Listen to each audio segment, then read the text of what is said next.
Depois de serem tirados do Vale Sinistro e de marcharem por um bom tempo, Camilo e os demais espíritos suicidas puderam distinguir no horizonte ainda afastado uma imponente fortaleza.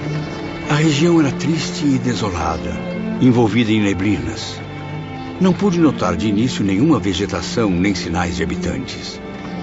Apenas longas planícies brancas e, ao fundo, muralhas ameaçadoras, lembrando os velhos castelos medievais.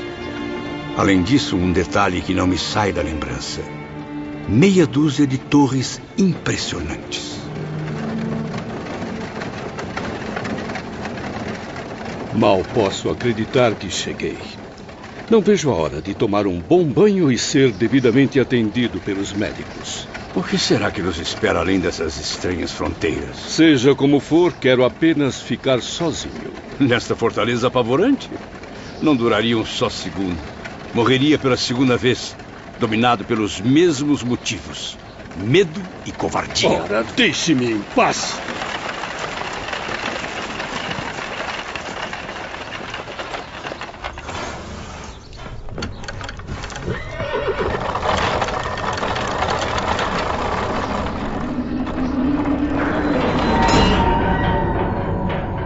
Vejam, há algo escrito na entrada: Legião dos Servos de Maria, Colônia Correcional.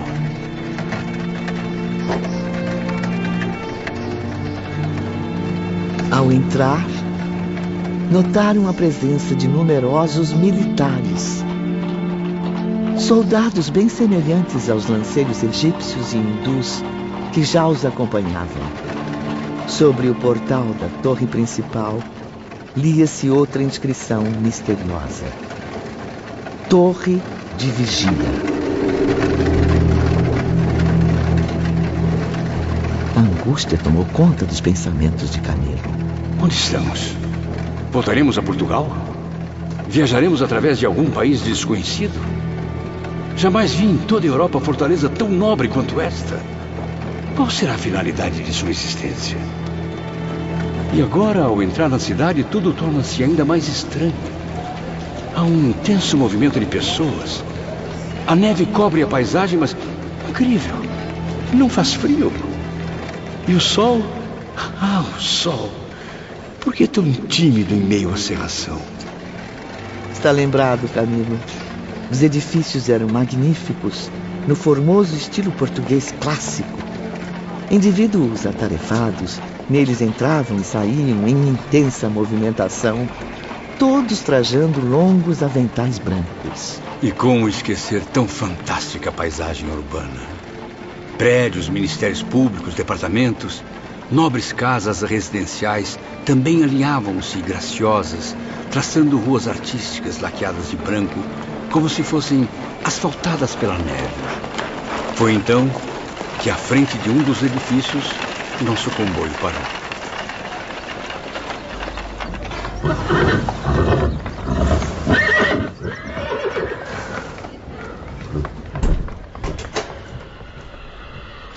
Podem descer e encaminhar-se ao pátio central. Departamento de Vigilância, Seção de Reconhecimento e Matrícula. De agora em diante, estão sob a tutela direta de uma das nossas mais importantes agremiações. Uma associação pertencente à Legião chefiada pelo Grande Espírito Maria de Nazaré, Mãe de Jesus. Por aqui, por favor. Reúnam-se agora em grupos de 10. Nossos funcionários vão registrá-los e, antes de tudo, que fique bem claro: aqui deixarão a identidade terrena, as razões que os levaram ao suicídio, bem como o gênero dele e o local onde foram sepultados.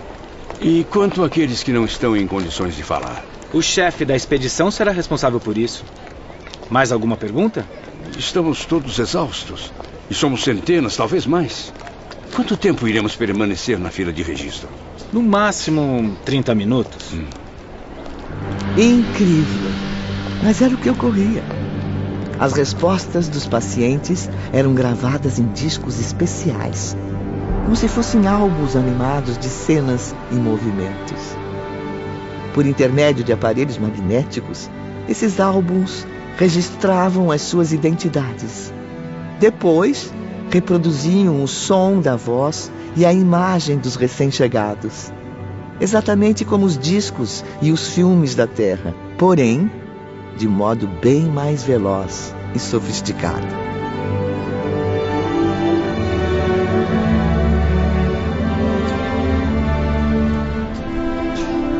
Minutos depois, já estávamos todos, ainda em grupos de 10, retornando dos gabinetes. Naquele instante, lembrei-me de que durante muito tempo perdemos de vista as mulheres que conosco haviam chegado. Não adianta procurar ao redor, Visconde Camilo. Elas se foram, todas, inclusive as prestativas enfermeiras. Os regulamentos impõem a necessidade de separar as mulheres de seus companheiros de desventura. Logo à chegada e imediatamente após a matrícula, todas estarão sob os cuidados de nossas funcionárias. Apenas enfermeiros homens? Nem tudo é perfeito. É uma das leis mais importantes da colônia correcional, Sr. Camilo. Desde que aqui ingressam, todos os homens são separados do elemento feminino. Agora, queiram acompanhar-me até as viaturas.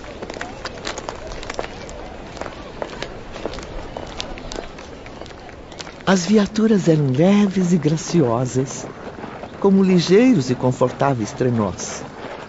Uma hora depois... Chegamos. Podem sair da carruagem. Departamento hospitalar. Até que, enfim. À direita, manicômio. À esquerda, isolamento. Qual dos dois caminhos escolhe? Chego a ficar impressionado com o seu senso de humor, Sr. Camilo. Silêncio, senhores. Estamos num hospital. Podem seguir em frente. Camilo ingressou no imenso parque ajardinado do Hospital Matriz, surpreendido pelos amplos edifícios de rara beleza. Seus pensamentos refletiram naquele momento as vibrações emanadas pelo frondoso recanto. Louvada seja Maria de Nazaré. Para quem, como eu, angustiado e desprezível, procede do Vale Sinistro, esse lugar é a suprema esperança de redenção. Como podem notar, ao contrário do manicômio e do isolamento, não há muros neste hospital. Apenas as árvores e as rosas são as suas barreiras naturais. Por ali, por favor. Acompanhem-me pelas escadas, senhores. 2 jovens atenciosos com trajes indianos receberam Camilo e seus companheiros. Muito bem. Estão entregues.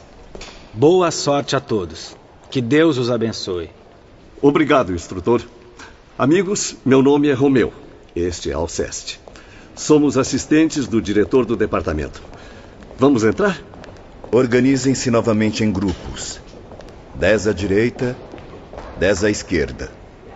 Vamos levá-los aos seus dormitórios. Mal posso acreditar. Lençóis limpos, um leito confortável, vista para o jardim.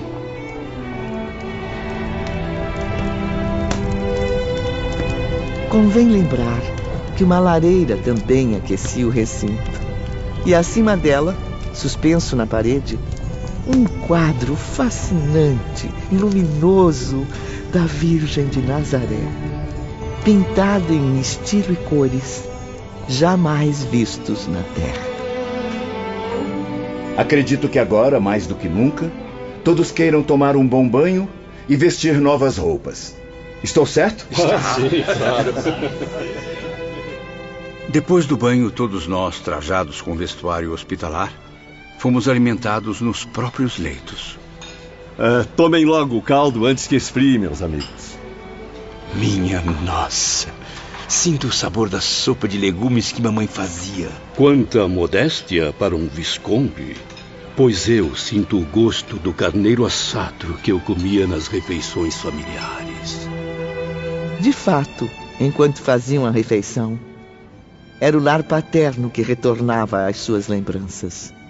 As reuniões de família, a mesa da ceia, o doce vulto de suas mães servindo-os, a figura austera do pai à cabeceira. Vejo que todos estão confortáveis, limpos e bem alimentados. Meus parabéns pelo dedicado serviço, Romeu e Alceste. Obrigado, Dr. Carlos. Desculpe-me, não me apresentei. Sou Carlos de Canalejas e esse é meu filho, Roberto. Iremos acompanhá-los durante toda a sua hospitalização. Meu pai e eu somos responsáveis por esta enfermaria. Estaremos sempre aqui para prestar-lhes assistência. Estes pobres espíritos ainda se encontram bastante debilitados. Necessitam de repouso. Como está o travesseiro? Muito alto? Deixe-me ajudá-lo. Esse aqui está tremendo. Alceste, providencie outro cobertor para o leito número 7. Repousem sem receio, meus amigos. São todos hóspedes de Maria de Nazaré, a doce mãe de Jesus. Esta casa é dela. Dormimos por longas horas de sono profundo. De algum modo, ao despertar, senti meu raciocínio mais claro, compreendendo um pouco mais as circunstâncias em que me encontrava. Porém, meus pensamentos não eram apenas positivos. Oh, Senhor, quanto desgosto, remorso, medo. Agora tenho senso do que cometi. Posso refletir com maior serenidade sobre aquele ato brutal de suicídio. E isso não me conforta, pelo contrário, deixa-me ainda mais envergonhado. Não tenho o direito de estar aqui, tolerado pela bondade suprema dos verdadeiros filhos de Deus. Não é possível que eu tenha morrido. O suicídio não me matou. Continuo vivo, e bem vivo. E a mesma sensação invadiu os pensamentos dos outros pacientes. O temor e o pesar inconsolável tomaram conta do semblante desfigurado deles, enquanto sofriam os reflexos físicos dos ferimentos que provocaram. Meu ouvido dói demais. O que eu fui fazer, meu Deus? Minha cabeça. Não suporto mais tanta dor. Meu pescoço está inchado. Eu quero respirar. Estou sem ar. Enfermeiro, meu estômago. Ajude-me pelo amor da Virgem Maria. O sangue não para de sair dos meus pulsos. Não consigo sentir os braços. Será que estou paralítico? De repente, um dos enfermos quebrou o silêncio da meditação em que todos mergulhavam nos pensamentos. Seus grandes olhos negros fitaram os companheiros com firmeza. Cheguei à conclusão de que a melhor coisa a fazer é pedirmos proteção a Deus com resignação. Para nada valeu o suicídio, senão para nos tornar ainda mais desgraçados. E quem é você, desgraçado da cabeleira desgrenhada e olhar alucinado? O dono da verdade tem nome? Seu nome é Mário Sobral. Está conosco nos importunando desde que habitávamos a caverna do Vale Sinistro. Continue, Mário. Expresse os seus pensamentos, já que agora é capaz de fazê-lo com um pouco mais de educação. Obrigado pela atenção, Sr. Camilo. Acredito que tanta revolta e tanta insensatez não nos trouxeram nada, a não ser o agravo das nossas desgraças. Por aí podemos ver que escolhemos caminhos errados para os nossos destinos. É inegável que somos todos subordinados a uma direção maior, independentemente da nossa vontade. Eu não sei bem se morri, mas sinceramente, eu creio que não. Continue, Mário. Estamos ouvindo. Só não sei até quando. A senhora, minha mãe, era uma pessoa simples, humilde, de poucas letras, mas devota à crença e ao respeito a Deus. Em nossas reuniões ao pé da lareira, ela sempre afirmava: meus filhos queridos, todas as criaturas trazem uma alma imortal criada pelo Ser Supremo e destinada à gloriosa redenção pelo amor de Jesus Cristo. E um dia daremos conta dessa alma ao Criador. Concordo, amigo Sobral. Também jamais duvidei da existência de Deus. Pois é, caro Jerônimo. Mas para minha infelicidade, eu não dei importância à sabedoria materna. Envolvi-me nos desvios das paixões mundanas. Cursei a Universidade de Coimbra, mas de lá não saiu um sábio, e sim um boêmio, um rico e inconsequente boêmio de Lisboa. Mesmo assim, minha mãe, eu aceitava a possibilidade da crença que tanto tentou derramar em minha alma rebelde. Pois então não era propriamente ateu, embora também não fosse um santo. O que essa história nos traz de surpreendente? Ou será que existe algum santo entre nós, hein? Hoje, passado tantos anos e depois de tanto sofrimento, convenço-me de que minha mãe sempre teve razão. Eu devo possuir uma alma realmente imortal. Eu já vi homens escaparem de um tiro de revólver e se restabelecerem, curarem-se até da ingestão de venenos, mas não se escapa de uma forca, como a que me destinei. E se eu estou aqui, e se sofri tudo quanto eu sofri sem conseguir destruir dentro de mim as forças da vida, é porque eu sou imortal. Também tenho a mesma crença. Admiro a lógica dos seus pensamentos, Mário. Jerônimo, o que mais compartilhava das ideias de Mário, era um português de bigodes fartos. Sujeito impaciente, pretensioso, o mais revoltado de todos. Por obra do destino, era também meu vizinho de leito. Seu ferimento no ouvido direito, sangrando constantemente, me causava infinito mal-estar. Quanto mais prestava atenção em sua figura, mais lembrava-me de que eu tinha uma ferida idêntica, o que era torturante. E se eu sou imortal, caros amigos, é porque eu possuo uma alma. Isso sim faz sentido. O corpo humano não é imortal, pois ele se consome no túmulo. E se eu possuo uma alma dotada da virtude da imortalidade, é porque ela proveio de Deus, que foi e será sempre eterno. Perdoa-me. Perdoa-me, o Senhor insiste. Minha mãe dizia a verdade, e eu sempre a renegá-la com meus atos, meu descaso, minhas paixões. Agora é chegada a hora de prestar contas da minha alma. E eu não tenho nada a dizer a Deus, senão que minhas paixões a desgraçaram. Fui. Isto é, sou. Eu sou, afinal não morri, muito impaciente, nervoso e inconformado desde a juventude. E confesso que nunca levei a sério os verdadeiros deveres do cristão. Por isso mesmo, certamente, quando deparei-me com a ruína dos meus negócios comerciais... Que tipo de negócios, cristão desgarrado? Fui importador e exportador de vinhos. Preso a dívidas sem solução, surpreendido por irremediável falência, acusado por amigos e familiares como o único responsável pelo fracasso. A situação piorava a cada dia. Então, abatido pelo que poderia acontecer à minha família, a qual habituei a excessivo luxo, e que mesmo assim me culpava pela situação, fraquejei. Foi quando tentei abandonar a tudo, a todos e a mim mesmo. Suicidei-me com um tiro no ouvido. Mero engano, meus amigos. Mudei apenas de habitação, sem conseguir encontrar a morte.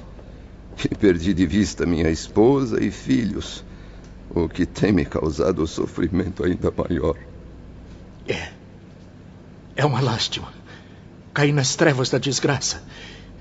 Esqueci-me de que o respeito a Deus, a família, ao dever, seria o objetivo sagrado a atingir.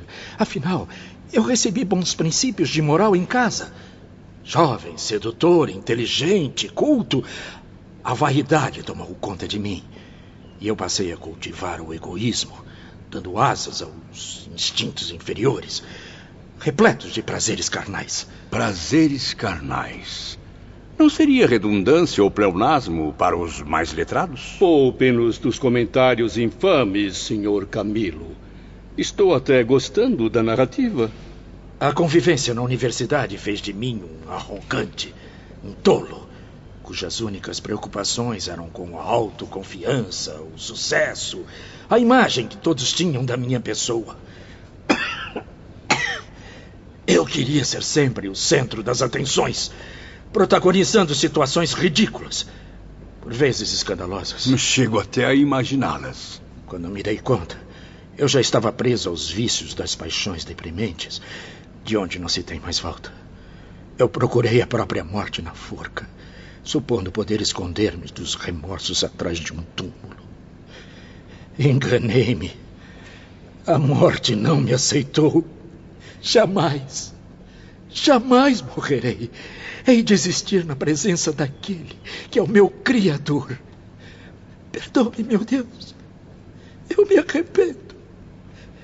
Perdi-me diante de ti, ó Pai, à frente da paixão desesperada que eu nutri por Eulina. Eulina. Enfim, uma personagem feminina. Quem era ou ainda é Eulina, caro Mário Sobral? Mário então passou a reviver com intensidade os momentos finais de sua existência terrestre. Ele voltou no tempo, como se a última cena de sua vida passasse à frente de seus olhos e dos demais enfermos, que permaneciam atentos, curiosos. Eulina! Eulina! Você não vale sequer o pão que eu forneço para matar sua fome! Mário, como entrou aqui? Mesmo assim eu te amo. Acima de todas as conveniências, até mesmo da própria honra! Mulher falsa! Malvada! Toma! Toma! Alguém me ajude! Mas eu consegui ser pior. Casado com uma esposa nobre e digna, pai de 3 inocentes criancinhas, a quem devo amor e proteção, eu abandonei a todos por você, Eulina. Ah, Eulina, como você é linda! Afaste-se! Saia daqui, Mário! Você não me ama. E depois de me envolver, explorar meu dinheiro e meu coração, abandonou-me na miséria, na ingratidão. Trocou-me por aquele brasileiro, seu compatriota, que a seduziu. Sim, um homem muito mais rico, poderoso, alguém que pode me oferecer muito mais do que suas migalhas. Eu não posso te perder, Eulina. Se quiser, eu rastejo aos seus pés, Eulina. Suma daqui! Desapareça da minha vida! Eu nunca te amei e jamais vou te amar! É ao menos compaixão. Volte pra mim. Nós podemos fazer as pazes. Impossível. Eu estou de malas prontas para o Brasil. Não, Eulina. Não faça isso comigo. Você não pode ser de mais ninguém. De mais ninguém. Eu te mato. Eu te mato, Eulina. Está me sufocando, Mário. Agora, eu não consigo. Eu não consigo respirar.